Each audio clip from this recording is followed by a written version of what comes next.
नहमदुहु व नुसल्ली अला रसूलिहिल करीम अम्मा बाद फ़ाउज़ बिल्लाहि मिनश शैतानिर रजीम बिस्मिल्लाहिर रहमानिर रहीम रब्बि शरह ली सदरी व यस्सिर ली अमरी वहलुल उक़दतम मिन लिसानी यफ़क़हू क़ौली। अस्सलामु अलैकुम। जी, आज MCQs के हवाले से हमारा पहला टॉपिक है introduction of endocrinology, particularly MD-CAT के हवाले से। तो चलते हैं क्वेश्चन नंबर 1 की डिस्कशन की तरफ। The first chemical messenger that is discovered by Bayliss and Starling. अगर स्टेटमेंट को माइन्यूटली और बारीक बीनी से देखें तो इसमें जो की वर्ड है वो केमिकल मैसेंजर है। तो केमिकल मैसेंजर्स की 4 बेसिकली टाइप्स होती हैं। अब ये किस केमिकल मैसेंजर की बात हो रही है? यहाँ पे particularly hormone as a chemical messenger की बात हो रही है। तो वो कौन सा हार्मोन था जिसको सबसे पहले बेलस ने और स्टार्लिंग ने डिस्कवर किया था? तो ऑप्शन की तरफ चलते हैं जी। ऑप्शन ए है गैस्ट्रिन, ऑप्शन बी है गैरेलिन, ऑप्शन सी है लेप्टिन और ऑप्शन डी है सेक्रेटन। जी मोहम्मद अली, क्या आंसर होगा? Speak loudly please. Secretin, well done. तो इसका आंसर है सेक्रेटन। कैसे है? Let's explain. सेक्रेटन वो हार्मोन है जो हमारी GIT से रिलीज होता है, गट से।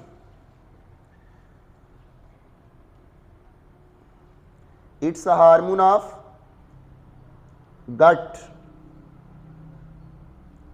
और गट को मेडिकल की जुबान में GIT भी कहते हैं, गैस्ट्रो इंटेस्टिनल ट्रैक्ट।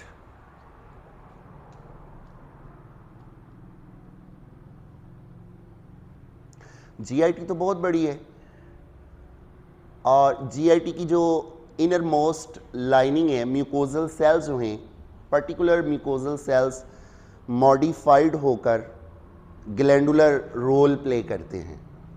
तो आपकी जो डूडिनम, स्मॉल इंटेस्टिन का जो सबसे जस्पोज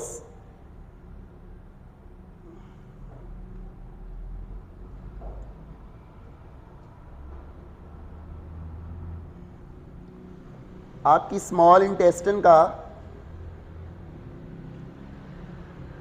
जो C शेप पार्ट होता है, हॉर्स शू शेप पार्ट है, that is called duodenum. Small intestine का सबसे छोटा part डूडिनम।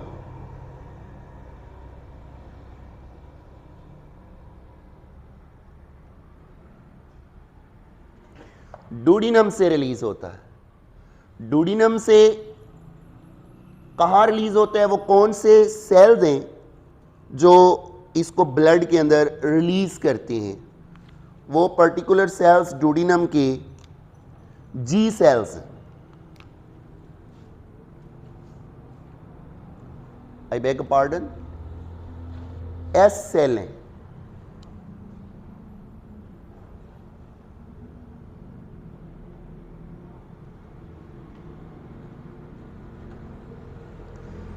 S cells of S cell से एक्चुअली सेक्रेटन रिलीज होता है।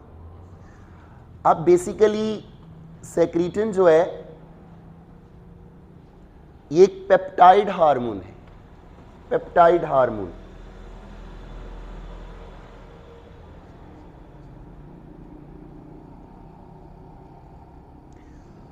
ये पेप्टाइड हार्मोन जिस फॉर्म में स्टोर होता है और जिस फॉर्म में रिलीज होता है वो एक्चुअली है प्री सेक्रीटन फॉर्म।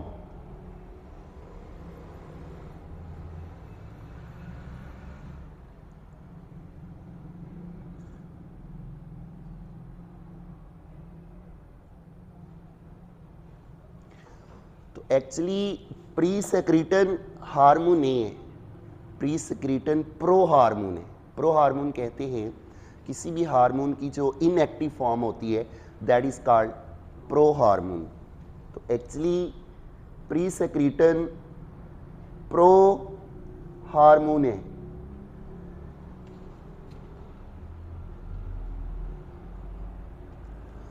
जो ही डुडिनम के अंदर एसिडिक फूड आती है,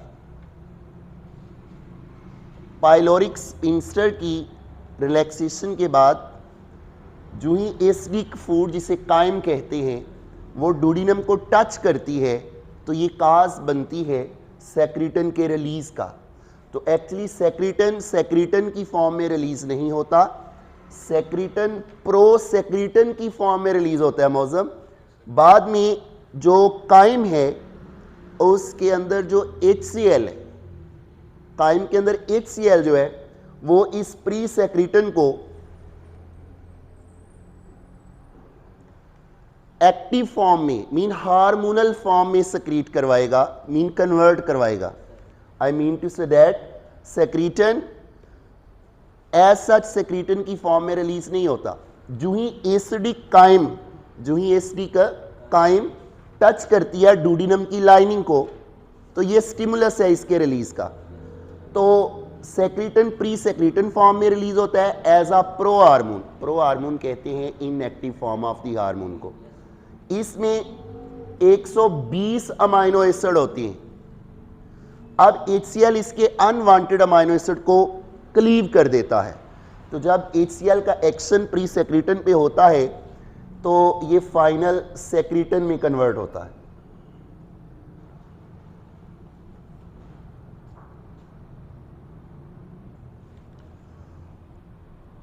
अब सेक्रीटन करता क्या है? सेक्रीटन करता क्या? एक्चुअली सेक्रीटन के अंदर फाइनली 27 अमाइनो एसिड्स रह जाती। तो जो 27 अमाइनो एसिड की जो चेन है ये एक्चुअली एक्टिव फॉर्म ऑफ सेक्रीटन है। जब इसमें 120 अमाइनो एसिड होते हैं तो ये इनएक्टिव फॉर्म है, प्रो हार्मोन है। आइए सेक्रीटन का मेन फंक्शन क्या है? मल्टीपल फंक्शन है सेक्रीटन के। तो इसका जो प्राइम फंक्शन है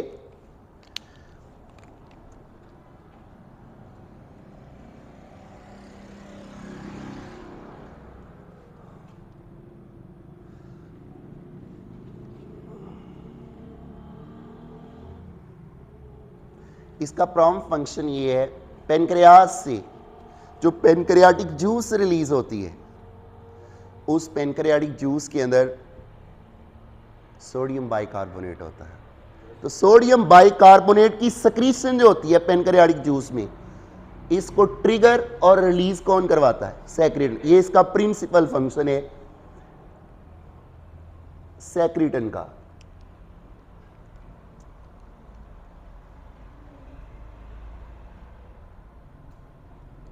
तो सेक्रीटन वो सेल्स, पेनक्रियास के वो cell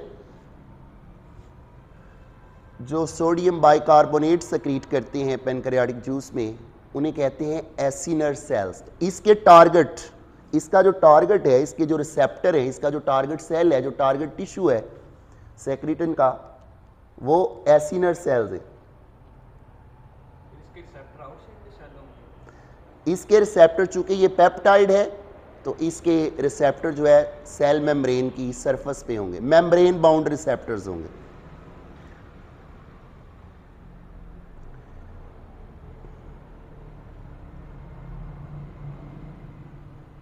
acinar cell.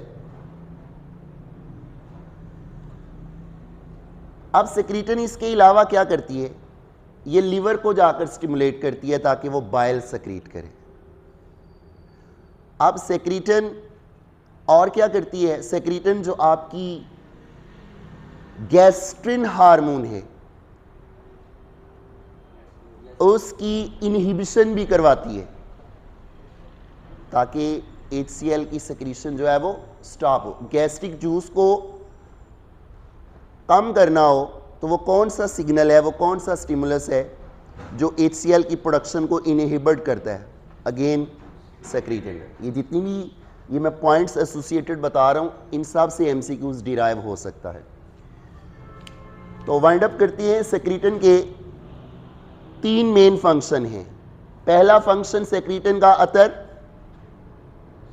Acinar cell जो है पेनक्रियास के, वहां से सोडियम बाइकार्बोनेट सेक्रीट करवाना, और ये सोडियम बाइकार्बोनेट है जो डुोडेनम के अंदर आकर जो एसिडिक कायम है उसको न्यूट्रलाइज करता है।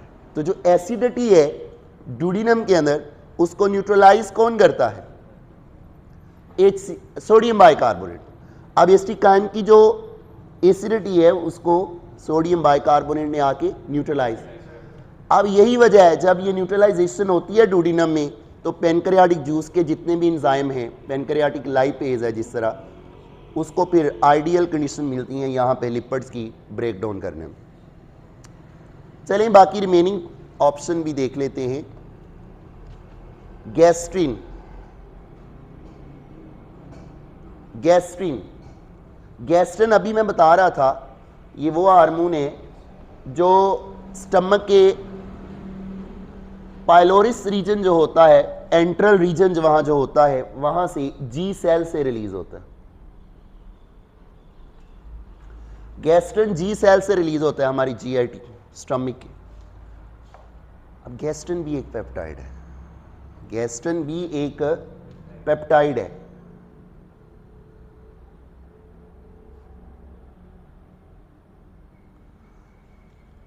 अब गैस्ट्रिन क्या करता है?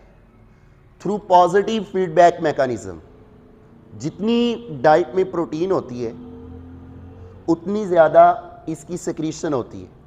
फिर ये गैस्ट्रिन जो है पर्टिकुलरली जो पाराइटल सेल्स होती हैं, जो पाराइटल सेल हैं वहाँ से ये हमारे स्टमक की ल्यूमन में HCl सेक्रीट करवाने में रोल प्ले करता है।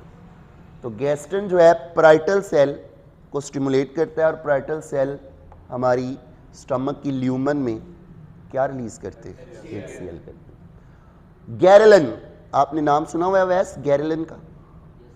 गैरेलिन को आम जुबान में हंगर हार्मोन कहते हैं। जब आपको बहुत ज़्यादा भूख लगती है तो ये गैरेलिन तब रिलीज़ होता है, और गैरेलिन का जो डायरेक्ट इफ़ेक्ट होता है ये आपके हाइपोथैलेमस पे होता है।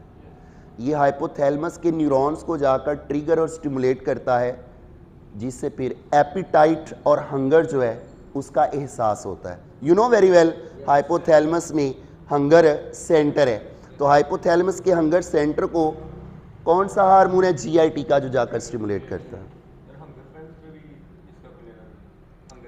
या जब हंगर पेंग्स फील हो रहे होते हैं तब उससे पहले गैरेलिन बहुत ज़्यादा रिलीज हो चुका होता है। वैसे हंगर पेन का मेन कॉज होता है low level of glucose in the blood, hypoglycaemia. Lepton का नाम सुना हुआ है मोहम्मद अली आपने? लेप्टन, लेप्टन वो हार्मोन है जो आपकी एडिपोज टिश्यू से रिलीज होता है। कहाँ से रिलीज होता है? एडिपोज टिश्यू से रिलीज होता है। और लेप्टन का मेन फंक्शन है regulation of intake of food, regulation of intake of food. अब बढ़ते हैं हम नेक्स्ट MCQ की तरफ। किडनीज, जी Maujam, kidneys secrete dash, mean कौन सा हार्मोन किडनी सेक्रीट करती हैं? किडनी को अभी हम देखेंगे as a endocrine gland. Under hypoxia, तो दो मेन चीजें हैं इसमें की इवेंट की स्टेटमेंट। एक बात पर्टिकुलरली किडनी की हो रही है और दूसरा किडनी किन कंडीशंस के अंदर इनमें से एक हार्मोन रिलीज करते हैं। तो दूसरी कंडीशन है जो कॉज बनती है वो है हाइपोक्सिया। हाइपोक्सिया, हाइपोक्सिया क्या होता है पहले इस पे बात करेंगे। जी Awais, can you tell us hypoxia क्या होता है? सुन लें, हाइपोक्सिया ये होता है जब हमारी बॉडी में या बॉडी के किसी हिस्से में ऑक्सीजन की डेफिशिएंसी हो जाए और वो ऑक्सीजन की डेफिशिएंसी टिश्यू लेवल पे हो, तो इसी scarcity and deficiency of oxygen को टिश्यू लेवल पे क्या कहते हैं? हाइपोक्सिया। एक है हाइपोक्सिया, एक है एनॉक्सिया। एनॉक्सिया वो कंडीशन है जब किसी टिश्यू में कंप्लीट ऑक्सीजन की डेफिशिएंसी हो जाए, complete depletion of oxygen in any tissue, this condition is called anoxia. This condition is called anoxia. तो एक्चुअली हाइपोक्सिया की जो एक्सट्रीम स्टेट होती है दैट इज कॉल्ड एनॉक्सिया। तो लो ऑक्सीजन की कंसंट्रेशन जब होती है, किडनी के पर्टिकुलर सेल्स हैं जो ये हार्मोन रिलीज करते हैं, नाम लिख लें जी उनका, इंटरस्टिशियल सेल्स। किडनी के अंदर स्पेशली जो पीसीटी है, proximal convoluted tube, proximal convoluted tubule जो है, यहाँ से ये एरिथ्रोपाइटन रिलीज होगा।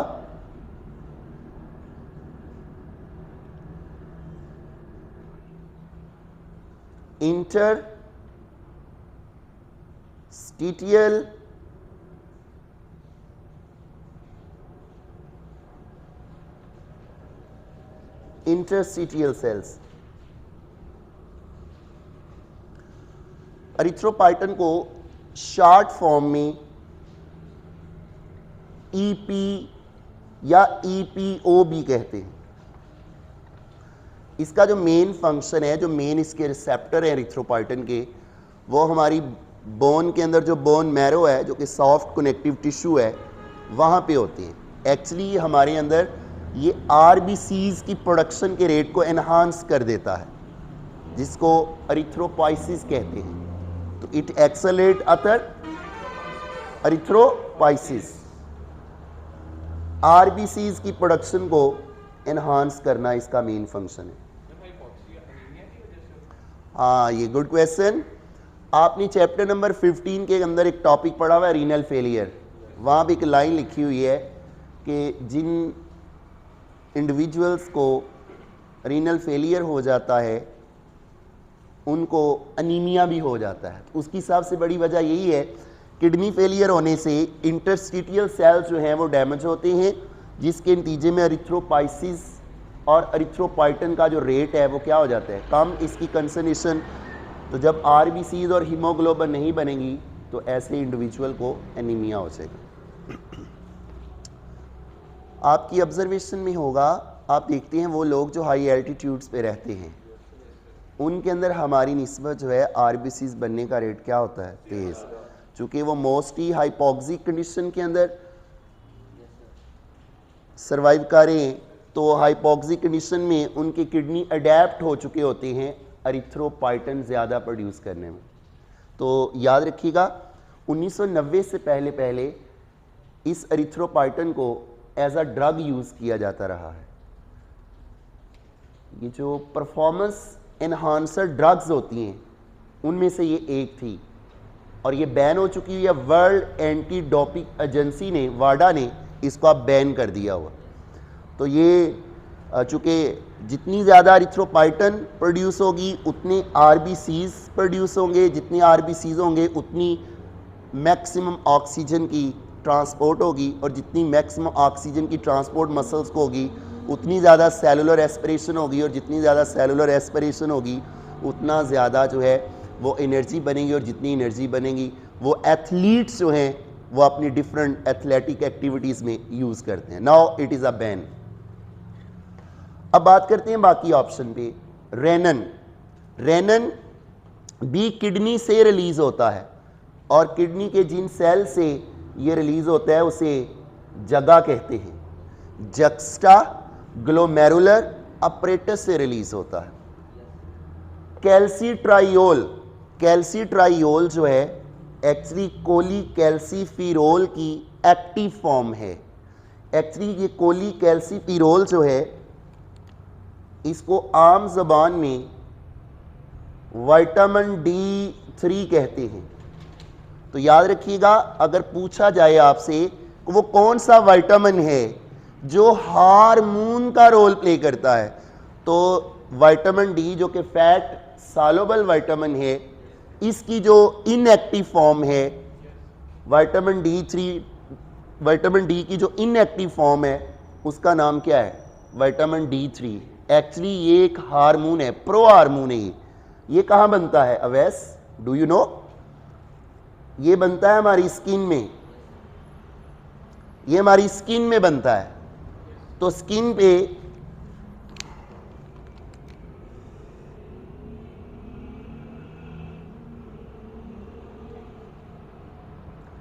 ये हमारी स्किन पे जब अल्ट्रा वायलेट रेडिएशन यूवीबी आकर फॉल करती हैं, तो ये कोलीकैल्सिफेरॉल जो है ये कन्वर्ट होता है, पहले ये इनएक्टिव फॉर्म में है, बाद में ये active form of vitamin D3 में कन्वर्ट होता है, तो ये स्किन में प्रोड्यूस होता है। फाइनली स्किन से ये जाता है आपके किडनीज में, तो आपके किडनीज जो हैं इसको कोलीकैल्सिफेरॉल को फाइनली किस में कन्वर्ट कर देते हैं? कैल्सीट्राइयोल के अंदर। तो सम अप कर देता हूं, आपकी स्किन के अंदर एक इनएक्टिव फॉर्म में विटामिन डी है जिसको विटामिन D3 कहते हैं, उसको नेक्स्ट स्टेज में कन्वर्ट किया जाता है UV rays, ultraviolet radiation B category की। फाइनली स्किन से ब्लड के थ्रू ही आता है किडनी में, किडनी इसको फाइनली किस में कन्वर्ट करती है? कैल्सी। जी मौजम, तो कैल्सीट्राइयोल भी किडनी से रिलीज होने वाला हार्मोन है। तो बता सकते हैं ये क्या करता है? ये हमारी बॉडी में कैल्शियम की एब्जॉर्प्शन के रेट को इंक्रीज कर देता है। Very important concept. कैल्सीट्राइयोल जो है आपकी इंटेस्टाइन से, आपकी आइलियम से, आपकी स्मॉल इंटेस्टाइन से स्पेशली कैल्शियम की एब्जॉर्प्शन के रेट को क्या करता है? इंक्रीज। कौन? कैल्सीट्राइयोल। कैल्सीट्राइयोल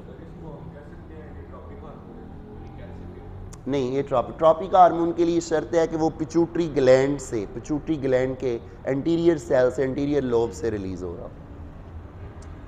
तो कैल्सीट्राइयोल आपकी इंटेस्टाइन से कैल्शियम की एब्जॉर्प्शन को क्या कर देता है? इंक्रीज। और दूसरा काम ये होता है, किडनी से जब यूरिन बन रहा होता है और उस यूरिन से कैल्शियम लॉस ना हो जाए, तो किडनी से भी कैल्शियम की अपटेक करवाने में कौन रोल प्ले कर रहा है? कैल्सीट्राइयोल। वमा अलैना इल्लल बलागुल मुबीन। यार जिंदा सोहबत बाकी।